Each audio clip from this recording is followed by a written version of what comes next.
বলি মিন্টু সাজি ভাই আরো 5 বছর আগে লাভিনি কেন?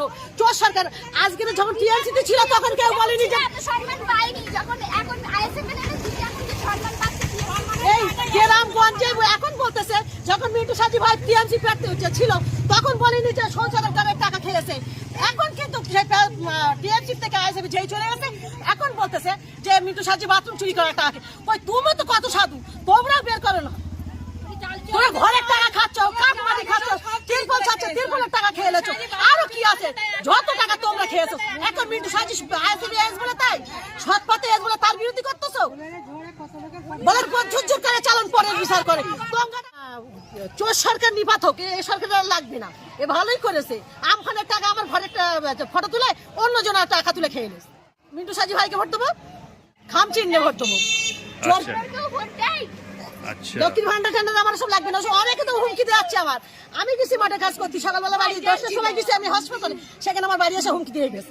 হুমকি দিয়ে সেই হুমকি কি আমি ভয় করি নাকি? যতদিন বাঁচবো ততদিন এই খাম চিহ্নে ভোট দেবো, অন্যদিকে আমি আর তাকাবো না। আমার ট্যাক্সের টাকা লাগবেও না, আমি ভান্ডারের টাকা চাইনি।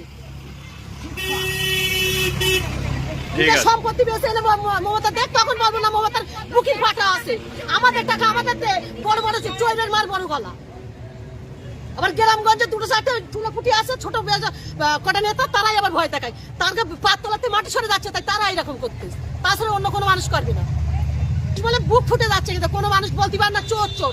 তারা চোর বলে তাই স্লোগান দিয়ে যাচ্ছে চোর চোর। 7 মাস জেল খেটে তাদের আমরা চাইনি। আমরা যা চাই যে মিটিং মিছিলে সব জায়গায় যাই, বলে যে বেঁচে থাকতে আমি দেশে স্যার হতে দেবো না। সেই এসআরটা কেন হলো? মানুষ জীবিত বলে লাশের উপর দিয়ে এসআর আগে চুরি করেছে, এত আবার প্রার্থী হওয়ার পরে সে কত চুরি করবে? একটা না এসআরটা আমরা বাংলায় বেঁচে থাকতে আমি এসআর হতে দেবো না। তাহলে কেন এসআরটা হলো?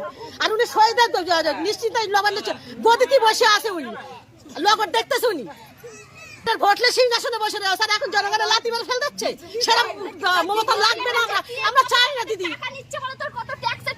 আমার ঘরের টাকা আমার দিচ্ছে, আমার ঘরের ভোট চাল দিচ্ছে, তাই বলতেছ না আমরা দিচ্ছি। ওরা মমতার দরকার লাগবে না, আমরা ট্যাক্স দিতে হচ্ছে না মমতা বলে ওরা দিদি আমরা চাই না। 20 বছর ভোট দিচ্ছে, এখন বলতে দেশের নাগরিক না। তা মমতা নিজে নাগরিক তো দেশের। উনি আমার দেশে বড় বড় কথা বলে কেন? চৈরান মার বড় গলা। মমতা কি জানে নাকি? যখন তখন আমাদের খরচ ভাই। সকাল সকাল আমরা খাম চিহ্নে ভোট দিয়ে মিন্টু সাজি ভাইকে হাত শক্ত করবোই। আমরা সবই এক ভাইজানকে চাই, আমরা অন্য কারো চাই না। আমরা আমার ভাইজান চাই, ভাইজান এই সমাজ মুক্ত করলে ভাইজান চোর মুক্ত বাংলা করতে চাই।